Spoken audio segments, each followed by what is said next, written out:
FIR எப்படி sir leak ஆச்சு? India முழுவதுமே crime criminal tracking network system CCTNS எல்லா போலீஸ் ஸ்டேஷனும் இணைக்கப்பட்டிருக்கிறது ஃபைபர் ஆப்டிக் கேபிள்ல. டேட்டா என்ட்ரி பண்ணோடனே மாஸ்டர் சர்வருக்கு போகும். அது ஒரு கண்ட்ரோல் ரூம், ஒரு SP இருக்கார், இன்ஸ்பெக்டர் இருக்கார்.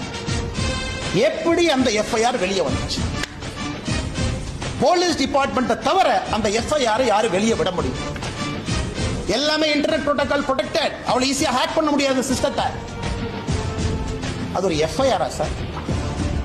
ஒரு படிக்காத எழுதுனா கூட ஒழுக்கமா ஒரு FIR எழுதுவோம். அதுல குற்றம் செஞ்சது அந்த பொண்ணா, குற்றம் செஞ்சது இந்த அயோக்கியனானே சந்தேகமா இருக்கு. ஏதோ பொண்ணு குற்றம் செஞ்ச மாதிரி FIR எழுதிருக்கு. அதெல்லாம் படிச்சா ரத்தம் கொதிக்குது. இதெல்லாம் ஒரு FIR? காக்கி சட்டையை போட்டுட்டு அந்த ஸ்டேஷன்ல ஒருத்தவங்க FIR இருக்கீங்களே, வெக்கமா இல்லையா உங்களுக்கு? வெக்கமா இல்லையா? குற்றம் நடந்தது அந்த பெண்ணுக்கு. அந்த FIR படிச்சா அந்த FIR கோர்ட்ல நிக்குமா சார்? ஆனா ஆயிரக்கணக்கில் FIR எழுதிருக்கு, இல்ல கோர்ட்ல நிக்குமா? அந்த FIR லீக் பண்ணிருக்கீங்களா சார்?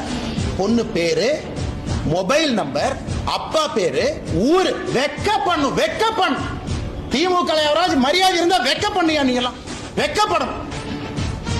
பொண்ணு, ஊரு, அப்பா, அந்த என்ன அந்த பொண்ணு குடும்பத்தையே நாசம் பண்ணிட்டீங்க. 7 தலைமுறைக்கு ஒரு அடையாள ஒரு இதை கொடுத்துருக்கீங்களா? கருப்பு புள்ளியை கொடுத்துருக்கீங்களா? மனுஷங்களா நீங்களா?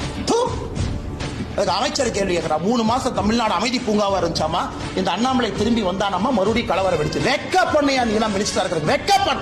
இந்த ஒரு கட்சி பொறுப்புல இருக்கிறனால மரியாதையா பேசிட்டு, தேசிய கட்சியினுடைய மாநில தலைவர் இந்த வெங்காய பொறுப்புல இருக்கிறாங்க.